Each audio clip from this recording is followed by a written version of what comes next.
Alright, and hello everybody. Welcome once again to Kenshi. This episode is a little bit different. Um, it was pointed out to me that there's a lot that I do that to a new player, just does not make any sort of sense at all, and I totally get that.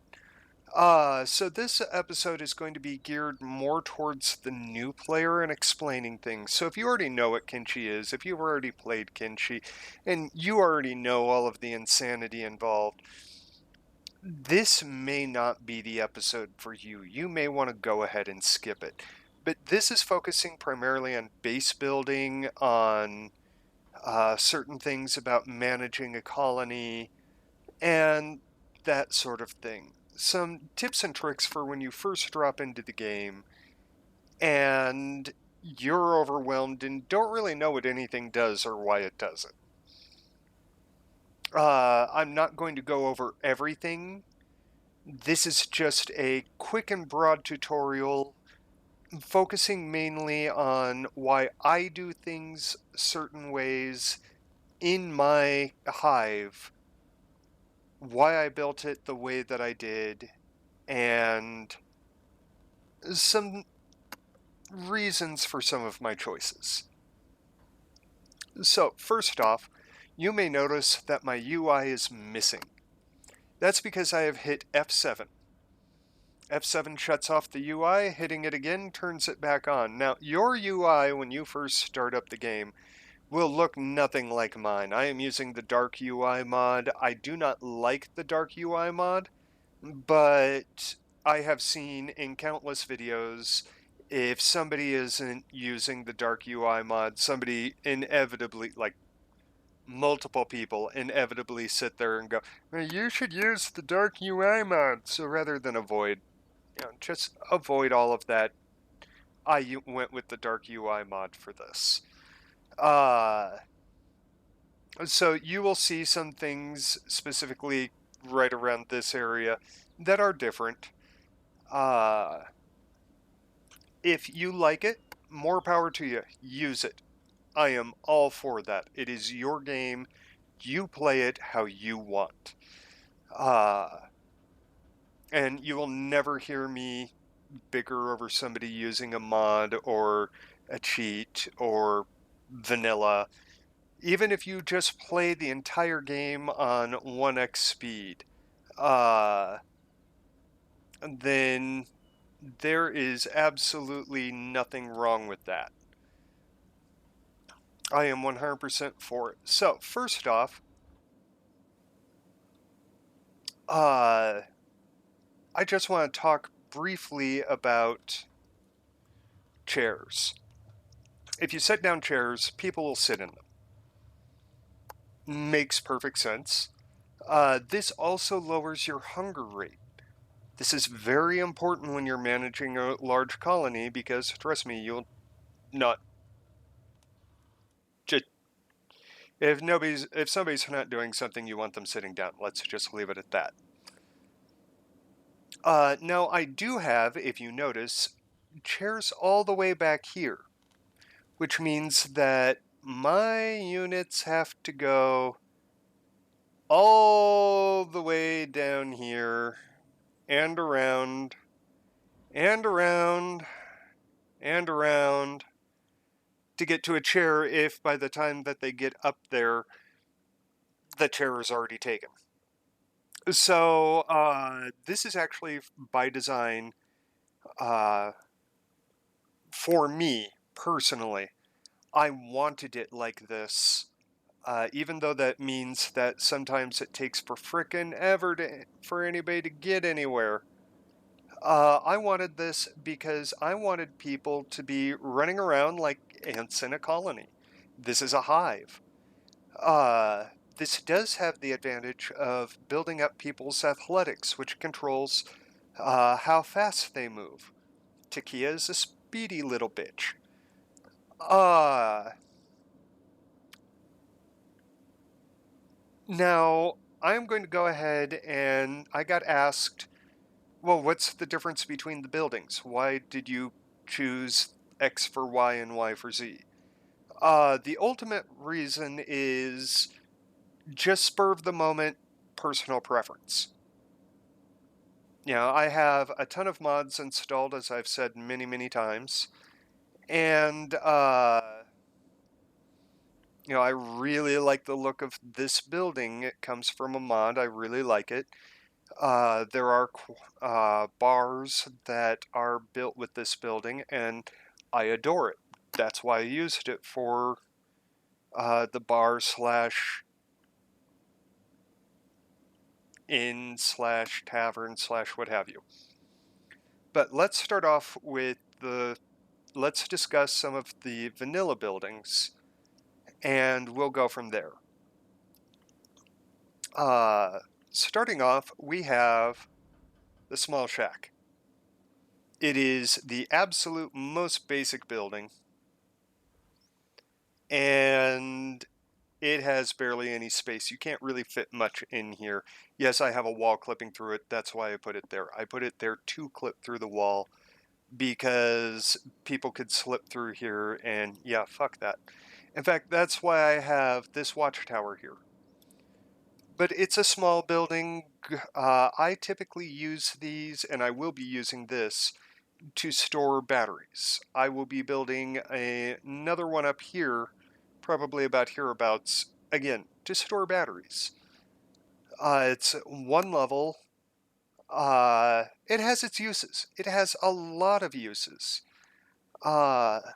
Just when it'll probably be your initial building when you build an outpost. You probably won't be anal retentive, patient like I am, have 10 billion resources, and be able to just build, oh my god, all this stuff. You probably also won't have cheater backpacks like I do. Now when I say cheater backpacks, there's multiple versions of them. Some of them offer stat boosts. I'm not using those for this playthrough.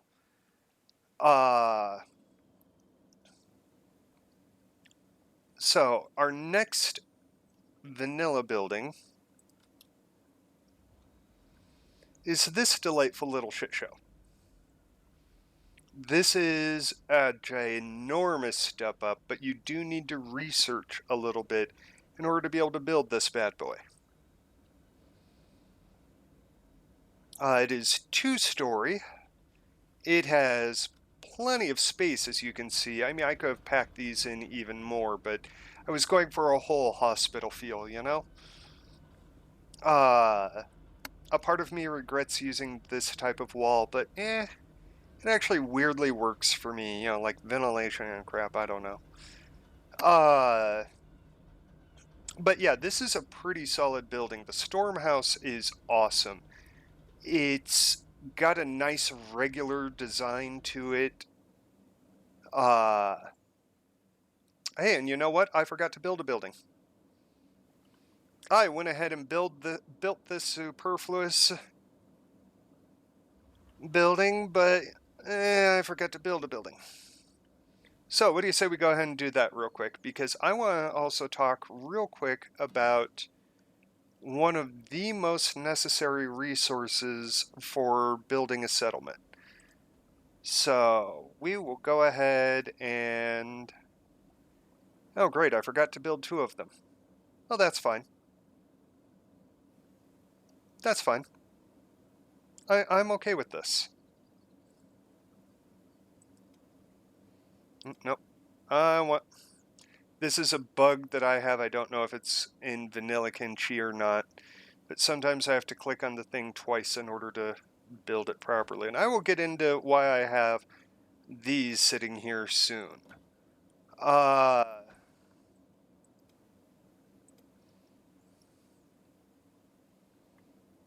Tinbo, where the hell are you?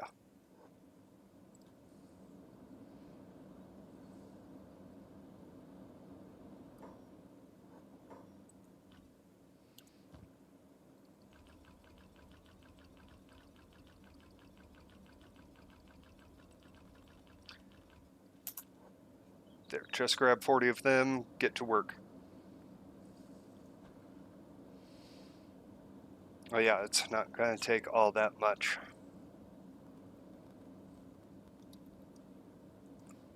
While they're building that, I want to talk quickly about these two things right here. You have the stone mine and your stone processor. Now these are upgraded from the basic naturally. But the most important thing about these is that they make building materials. And building materials are what you use in order to build many buildings. Now, some buildings also require iron plates. Yeah. So you'll need an iron refinery and an iron mine, an iron resource, in order to build those. It's a case-by-case basis. I don't remember what all exactly takes what, but c'est la vie. Anyway, let's go and grab somebody. Let's go and grab Cora here. This is the Longhouse. It is another fairly basic building.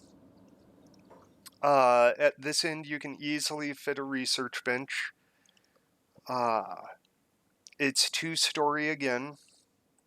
Doesn't have quite as much room as the Cora, get back over here.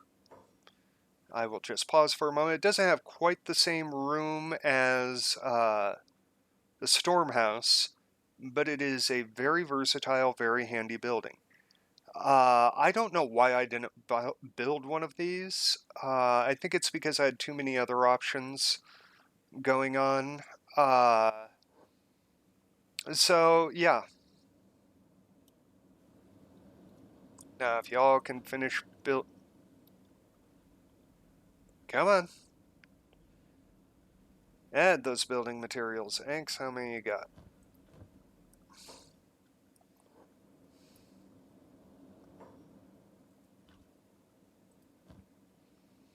Anks, load yourself up.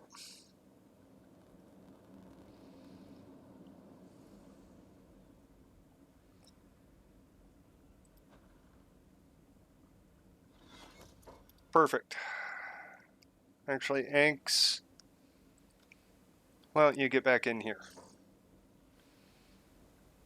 The L house, presumably because somehow it looks like an L, but I think it looks like an inverted L. You know, like a backwards L. Is a step up from the Stormhouse. Very good building, in my opinion. Again, versatile, nice square construction, which can be a negative with this one, with how funky it looks. But extremely spacious, comparatively speaking. Once again, 2-story, which is awesome. But yeah, all in all, I think that this is a great little building. Again, you're gonna need to research it. And that shit gets expensive fast. A lot of what I didn't show off screen was me just buying research books and chucking them into the research bench, just desperately trying to build up enough money to get another large load of research books so that I could continue researching enough to build this basic area. Next up, this is a step house, isn't it? Yes, it is. Awesome. You can see why it's called the step house. It is a really great building, exceedingly spacious. The weird double triangle-esque design of it is not as problematic as you might think. You get to work with it very easily. I do suggest the mod Slopeless for this. I mean, for building. I really, really do. Like, just whoa. But the step house is a really fantastic building. I do like it for production. I can't remember if the ceiling fans are in vanilla or not, but one problem with it is that the roof on the step house is so high up that even if you put a ceiling fan light right directly above your people, no light's gonna hit them. That's why I have this light just sitting here. Next up, because I actually was thinking ahead, is the Y House. Gee, I wonder why it's called the Y House. It is a two-story building, plenty spacious. As you can see, you can build a nice large research bench right in here. Uh, had I been thinking ahead, I probably would have done that with the others. But I'm lucky to have been thinking ahead as much as I did. But a decent building, I don't like it though. There's just something about it that it's hard for me to work with. I can't figure out like my brain doesn't accept the layout very easily. Yeah, I just don't like this building for some unquantifiable reason or combination of reasons. Meanwhile, by comparison, the snail house, so because it's sort of a snail shell, kind of deal going on.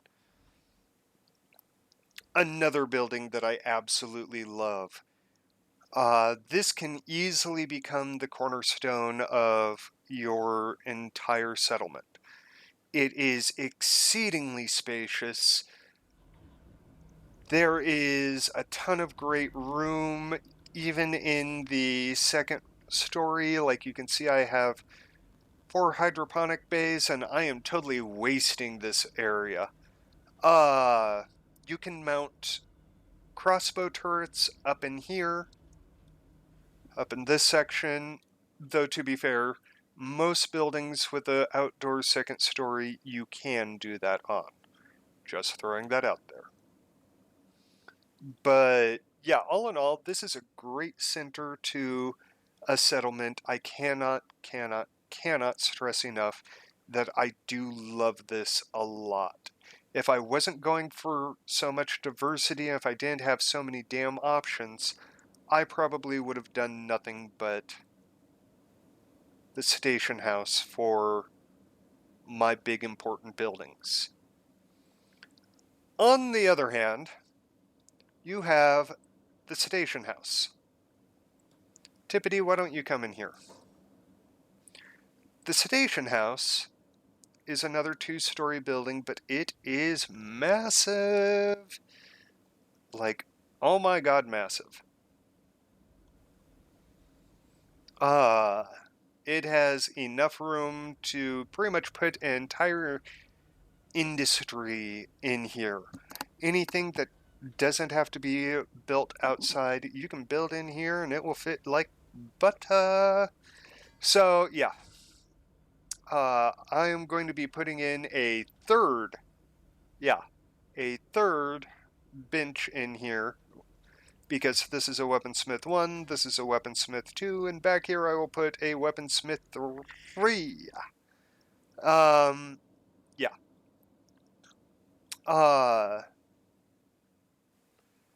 But to me, it's actually a little too much space. I have a lot of trouble using this effectively.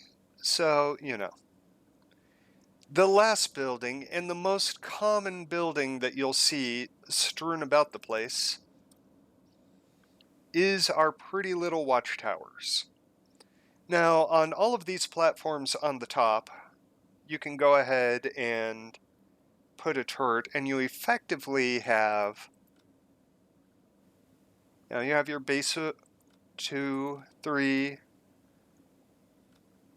autosave made it pause, and 4. There's a lot of decent room in here. You can build a, especially on the first floor, you can build a level 2 and above research bench. The watchtower is a fantastic building. The reason why you may notice that I have a watchtower here and a watchtower here,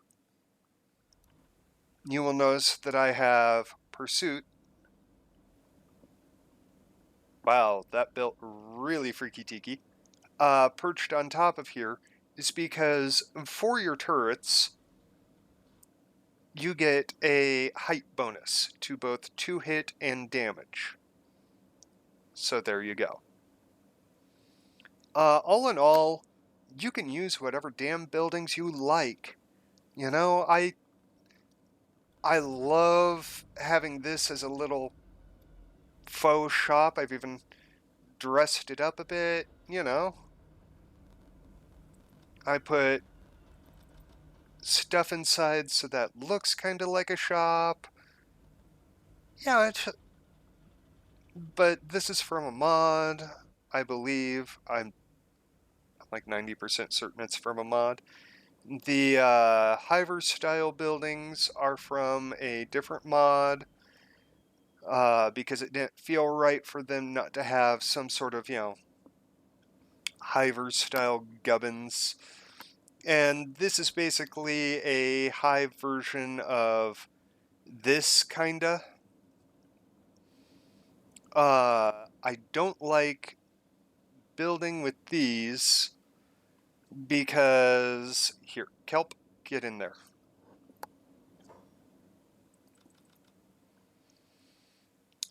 These are real finicky about where you can place things. Like, I can't put anything right here, I can't put anything right here. If I can build stuff into the walls, yeah, these are just finicky pieces of shit and I hate them. But I had to have one because they're the traditional Hiver building. Again, they come from a mod. This building does not come from a mod. This building takes a lot of research to build, and even after you have the basic research to build it, you have to find a blueprint, and then you have to do more research in order to build it. So huzzah! These are more of a, I don't know. I feel like they're more about dick swinging than anything, which is part of the reason why I have it as Takia's throne room. This comes from a mod and actually was an early version of the buildings in the game. I've got, some crops growing on the second floor. I'm sorry, the third floor. The second floor is basically a barracks that I need to do more with. This is going to be an eatery, with the idea being that, as enemies fight their way through, this would be the last holdout. I'm going to put a turret up in here. I have to beef up my electrical grid a bit first, though. I'm going to have turrets flanking here, which I think is a good time for me to segue into my defensive strategy. As you've probably noticed from the gameplay itself, I build these divoted divoted gates, specifically so that I can put turrets on either side and just while they're hacking open the gate, just shoot the shit out of them.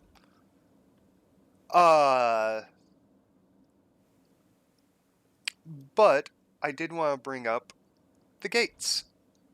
You know what? I'm going to get rid of this. I have an save from before I start doing anything that I can discuss this. When you first research defensive gates, this is the shit-tastic gate that you get. And it really is shit-tastic. It only has like 15 hit points. It's pretty shit-tastic. I actually really like the design of it, though. It feels like a post-apocalyptic gate. For those of you familiar with my Fallout 4 stuff, it's Capital Wasteland shitty. which is pretty awesome in my opinion.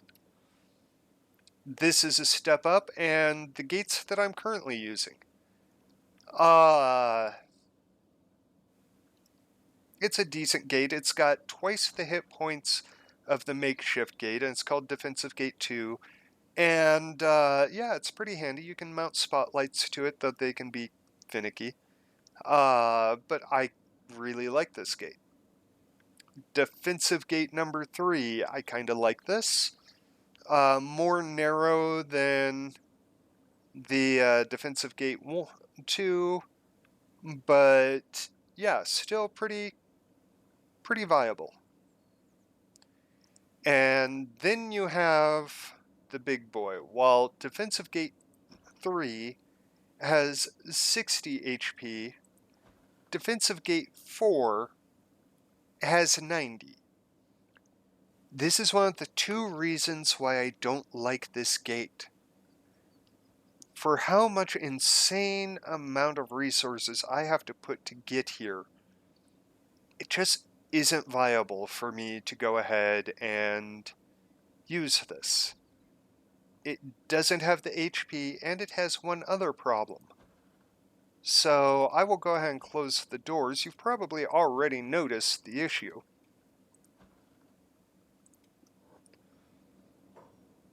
It closes at the same rate as everybody else, but the gate is one solid piece. Meanwhile, I can shoot through all of these.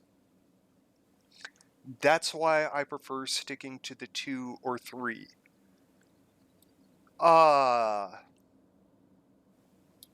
I am going to put another gate right about here soon, so that people have to fight extra.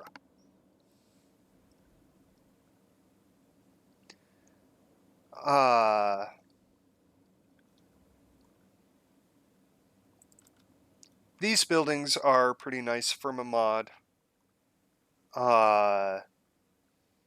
They have pretty good space, all things considered. Not enough for a workbench, but they make good storehouses. They make good homes, as you can see.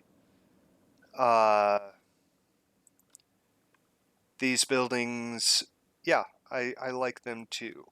Like for homes, for little tiny meeting rooms, you know, just for miscellaneous extra.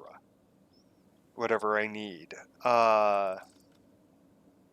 Again, another from a mod. Another from a mod. Oh geez, how did I forget the bug house? Oh, now I feel like an idiot. This is a vanilla building, as you can probably tell from the style. And I should note that this building, the brewery building, and that little shack, and the store are all from the swamplands, though you'll see them in other places as, you know, resources get reused. But this is a nice vanilla building that you can build. 2-story once again. Nice and spacious. Pretty good. The ceilings, you get a little bit of light, but not enough in my opinion. That's why I only built the one and then built a lamp right next to it. I do like using these for various things. One thing that I do like to do is, instead of the wall build, I will build 2 of these side by side, put gates on either side, put gates between them, and then have turrets up top to shoot down. I don't know why, I just really like the feel of that. It's a good little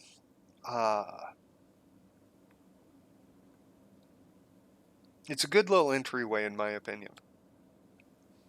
I will typically make one of them a storehouse so that I can just slip in and drop stuff off. Now, more about management. I will openly admit these guys are from a mod called Idle Stance. Well, the guys aren't, just how they're standing there is. They're basically mats that you set down. Anybody familiar with the guard mats from Fallout 4 will know how these work. But very importantly, I have food barrels. As you cook food, your chef, who is Longshanks in this instance, will go ahead and put food that they cook into the food barrels. And then your people will automatically take food out of the food barrels. So that is very handy. There are some things that won't go in there, for example, no, bad, bread. Bread does not go in food barrels. Bread, likewise, does not go into feeding troughs. Now, animals typically cannot go inside a lot of different buildings. So I like to strategically build animal feeders around. Why are you standing in the... You know what? I don't care. I will strategically build animal feeders around my colony so that, animals can just get what they need. But the thing is that people will take food out of there too. So it's very handy for those times when something is out of the way. You need food in the area, but it's not like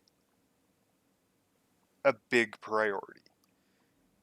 You don't need a lot of food in there because these only stack to 1, while these will stack to 4.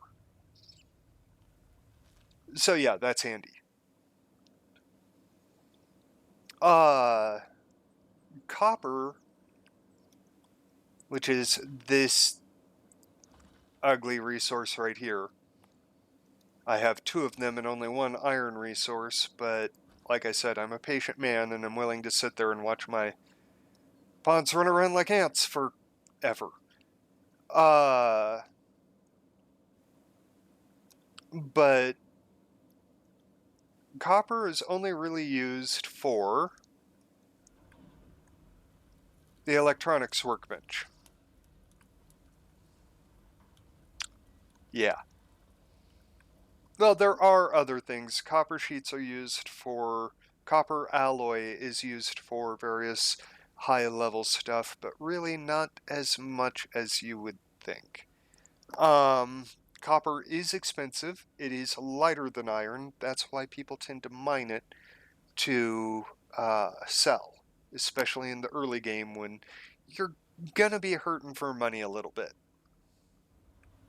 More than a little bit. This building, incidentally, like I said, part of a Hiver Buildings mod, actually made for a streamer. So, if I remember correctly, I could be wrong. If I am, please forgive me. But once you gain the ability to build an electrical workbench to make electrical components, typically you stop selling copper because, like, the average price for copper is 180. The average price for electrical components is 216. Making electrical components raises your science skill. Voila. Now, where is Takia? Takia's right here. Now, I mentioned earlier the stone. One thing that when you're choosing your location is you want to hit this button right down here. Prospect. This gives you a bunch of necessary information. Tells you how much wind you'll get, what sort of environment it is. Like, I can grow arid stuff at 50% efficiency and green at 100. You can see where there's good water. where there's good fertility, where there's good stone to dig up out of the ground. So, like, if I would have built in one of these, like, if I would have put my stone mine right over here, let me go ahead and move this out of the way so that I can real quick. Oh, yeah, I guess it does that. Mining, mining, mining, mining. Stone mine.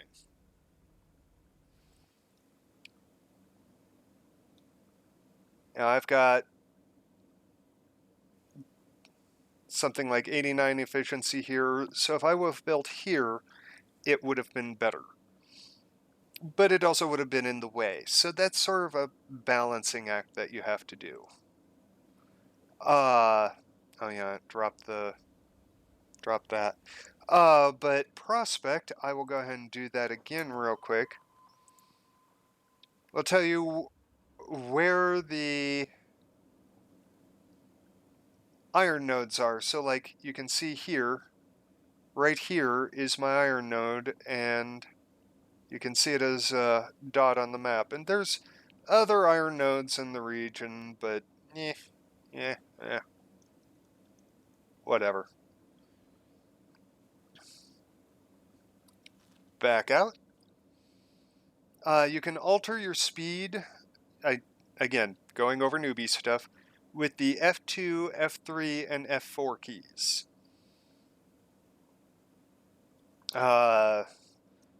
1, 2, 3, 4.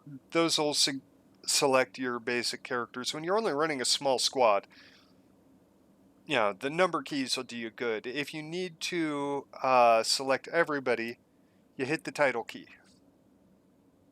As you can see, it selected everybody in that squad. This can be especially handy when you just need to get everybody to do something. Like run. I know that I do a lot of the swipe to select everybody, but, title works just as well, especially if somebody is not in with the rest of the group. Now, I do want to discuss jobs real quick. Let's grab some bait. Tuner. Oh, you're my crossbow boy. Good boy. If you want to assign him to, say, work on the research bench, what you can do is shift and right click, and it'll add to the jobs, which you can see down here. Simple, but handy. Now you can have people do a lot of different jobs. For example, in fact, I need to adjust his jobs so that he's working the arrow making bench first, then the crossbows, then the fabric loom, which is basically, I don't really need him having that on there anymore. But I still have it like that. Because the arrow making bench, you can also make crossbow parts from hinges and steel spring. Crossbow parts are used to make, naturally, crossbows. Like the, come on. The junk bow requires 4 steel bars and 1 hinge. Okay, that's not so bad. Toothpick requires 4 steel bars and 1 crossbow part. And meanwhile, the Eagle's Cross, the best crossbow in the game, requires 8 steel bars and 4 crossbow parts. Now, needless to say, he's been working on building a whole bunch of crossbow parts. Yeah, he's got something like 22 total. And real quick, I just want to see. Oh, that's why.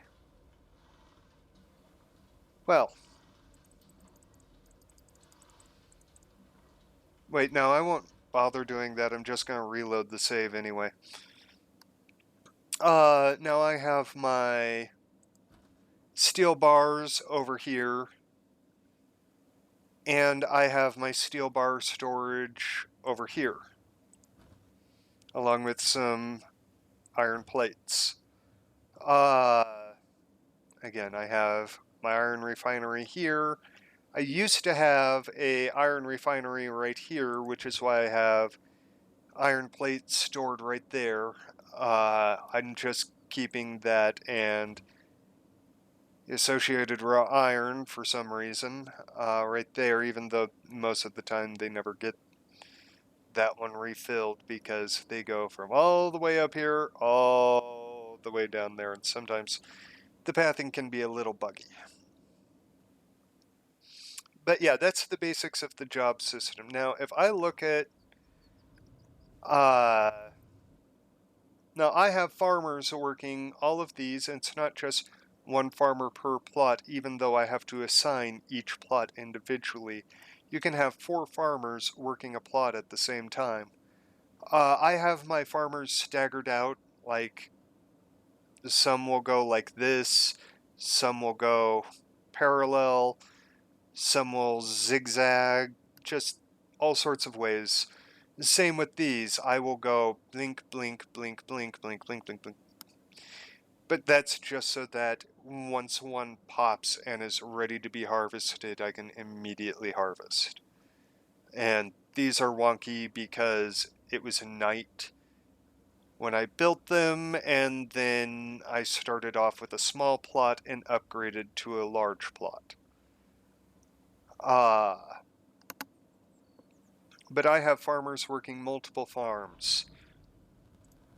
Jerty, sorry, not only turns the wheat straw into straw flour, but she will automatically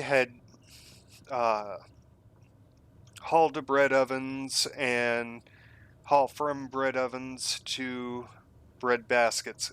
Now, the thing is that you don't want to give one person too many jobs. Not just because it goes in order of priority. If there is even one piece of wheat straw for her to be able to go ahead and turn into straw flour, she will ignore all of the bread ovens.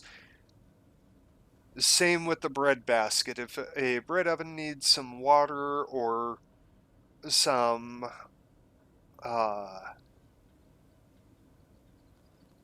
wheat straw, she will completely ignore that task.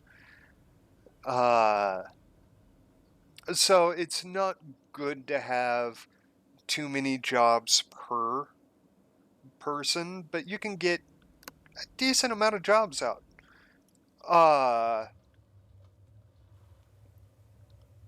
I actually have a second person whose job it is first on their list is to haul to the. I keep on pressing that. That's not what I want. To haul to the bread basket, and then she works these 2 as well.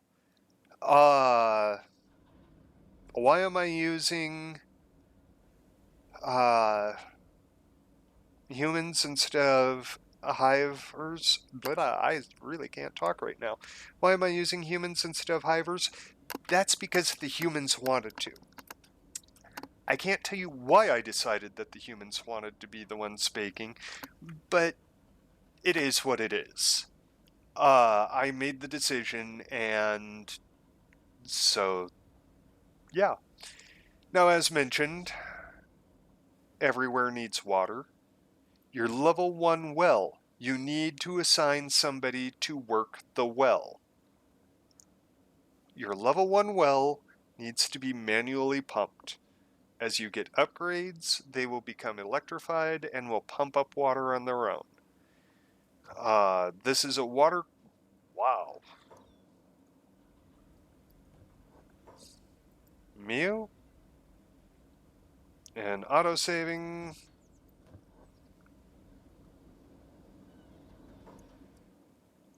Okay,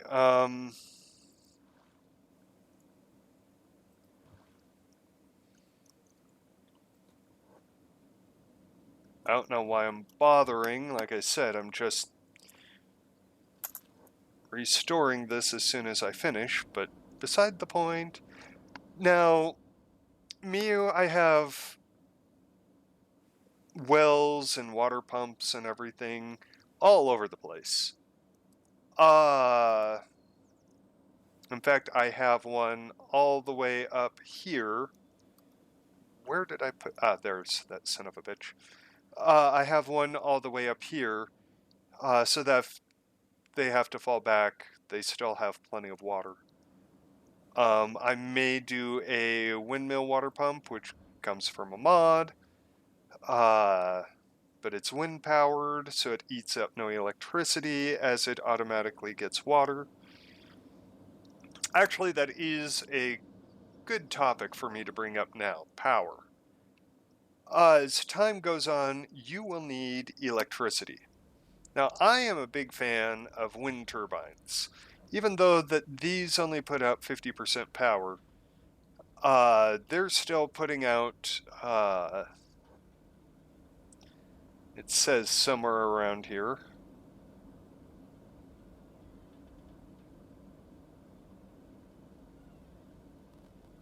I can't find it.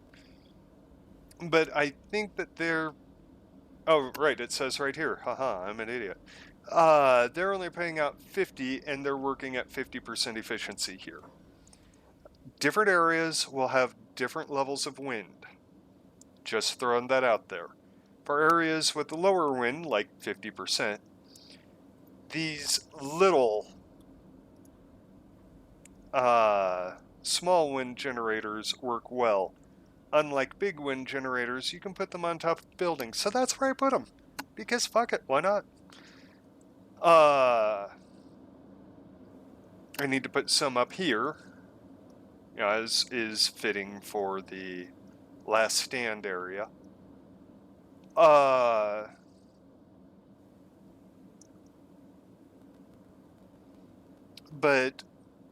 yeah, that's my preferred way of getting power. You can have fueled generators. You take plant matter and you turn it into biofuel. It sounds simple, but I find it to be a hassle, and I either end up with way too much fuel for my own good, like I end up starting to sell it, or I end up suffering in other areas because I'm stealing too much plants for fuel.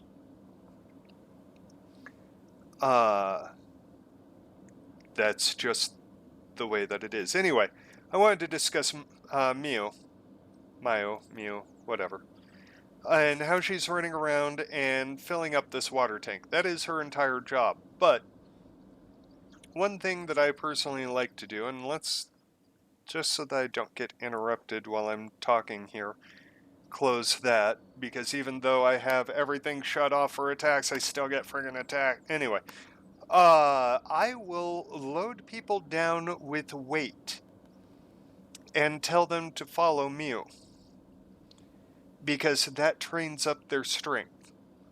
I do it just like I said to do any other job. I will go ahead and demonstrate with Grunty. I hit Shift, I right click, and see that wonderful follow? And now you can see Grunty chases after Mew. People who are weighed down move slowly, but because she moves through a variety of areas, this works out well for her. I mean, for them.